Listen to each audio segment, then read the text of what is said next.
Hey YouTube, Thrift Seller here, coming to you with my first and just a quick video about a little something that happened to me the other day, well today actually, continuation of the mistake that I made the other day, and I just want to talk to you about a mistake I made so hopefully it doesn't happen to you when you're out there, especially if you're new to hustling, thrifting, reselling, whatever it is that you call it or want to call it, whatever. So just real quick, the story, set the scene, go into one of the local thrift stores, happened to be a Goodwill. Did my normal circuit.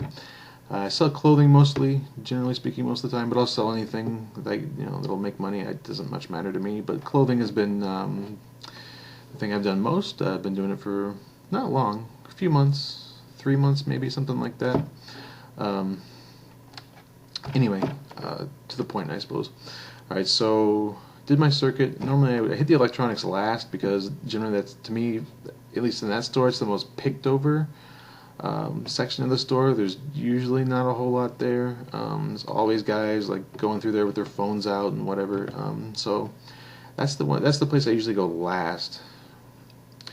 Maybe I should go there first. I mean, I don't know, but I don't do that much with electronics. But so anyway, don't usually find much there. Rarely, if ever. But I came across this little guy. It's a Sony Dream Machine. It's got a little iPod dock. It's a clock radio, essentially. I did my due diligence, I thought. I pulled out my smartphone, which, by the way, I really recommend that you have a smartphone if you're going to do this at all. I mean, you could spend countless hours, like, focusing in on if you don't have a smartphone, you better focus on a very narrow niche, like, really specific. Like, I'm not even talking about, like, men's clothing. I'm talking about, like, men's cashmere sweaters or something, like, really narrow and that you know really well so you don't make mistakes. Mistakes can cost you a lot of money, can drive you out of business really fast. So I definitely recommend having a smartphone, or like, some places have Wi-Fi, but you can't really count on that, so you kind of need a smartphone. You pull up eBay, search the completed listings, type in the item that you're thinking about buying, see what they've sold for recently, the price range. Make sure if it's used, like from a thrift store, make sure you select the used condition option if it's used, if it's not new with tags. So you really have a good idea of what you can expect to receive back. And honestly, if there's a range, like if this stuff sells from like anywhere from $15 to $50, maybe there's like, and a lot more of them sell like lower, you better expect that lower number and base your decision to purchase that item on the low end of that scale, not the high end. You cannot count on that one guy who was drunk one night or something on searching eBay and just bought some shirt for like $50, even though everybody else is buying them for like 15 to 18 or whatever. So anyway, so I got my little Dream Machine here, and I looked up the model number, searched completed listings. The guys were, I don't remember exactly the amount now, but selling, I don't know, 30 plus, I think, used, 30, 40, somewhere in that range. I thought, oh cool, it was priced at $5, $4.99. So I thought, oh, it's an easy score, like it should sell reasonably quickly. Shouldn't sit around for too long. It doesn't take up much space, even if it does, so it should be alright. So I marched up to the the checkout counter, purchased the item, went home, put it in the closet, kind of forgot about it for a couple weeks. This Goodwill, a lot of the thrift stores like the Salvation Army here and a couple of the other sort of more local ones, they have a no return policy. I would really recommend that you be very careful in those stores. The Goodwill, in this particular instance, it kind of worked to my detriment because they have a 10-day return policy. So sometimes I'll think well, if there's something wrong, I'll just bring it back, even though it's a pain. But I kind of go at least once or twice a week anyway, so it's not too big of a deal. It's returns for store credit, but that's okay. So anyway, I get home, put it in the closet. A couple weeks later, here I am today, pull the item out. Like, I'm going to list that today, get that on there, get it sold. Thought I better make sure it works because I didn't do it at the store, which is kind of the point of the whole video. Take the time. Do yourself the favor to take the time to plug that thing in.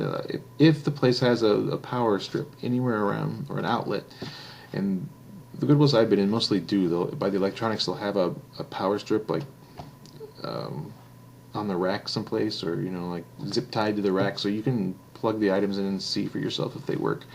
I didn't do it this time, and I am very sorry to say that this little guy is dead. Doesn't work at all. I fiddled with the battery. I did everything I could think of. I plugged it into different outlets in my house to make sure that wasn't the problem. Just doesn't work at all. Completely dead. So I'm outside of my 10-day return window, so I just purchased myself a $5 lesson in being more careful, essentially.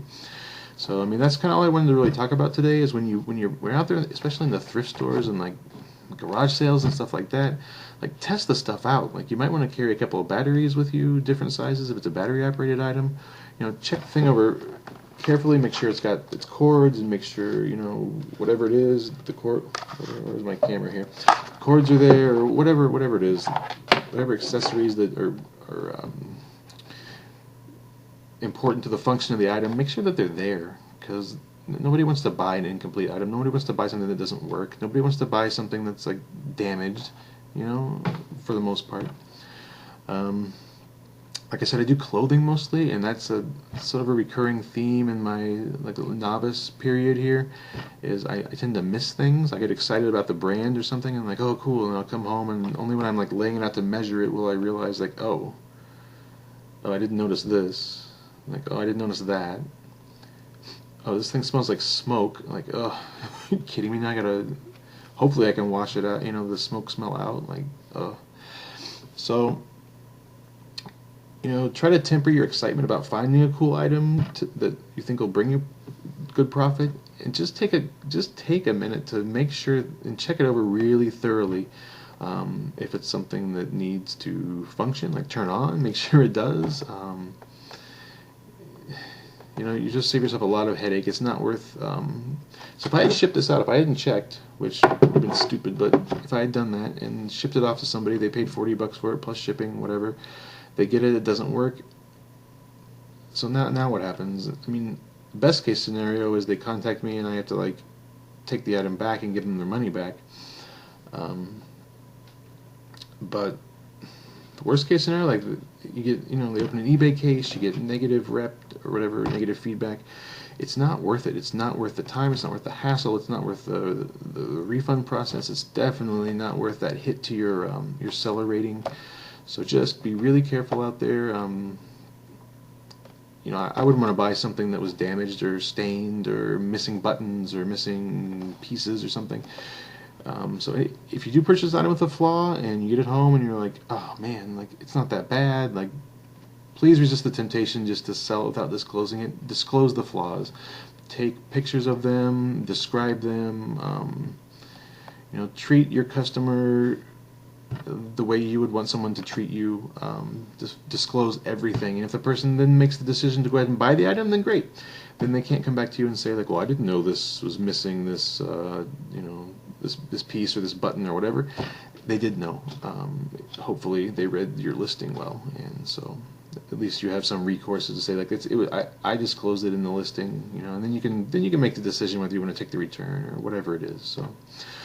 So enough babbling, I guess. That's just something that happened to me today, and I wanted to make a quick video, just a reminder. I think it's something that most people know, you know, but you just don't always think about when you're out there. So hopefully next time you're out there, you'll maybe think of it and save yourself some time and money. All right. Hey, thanks for watching my first video, and you know, like, comment, subscribe. Hope to see you again soon. Thank you.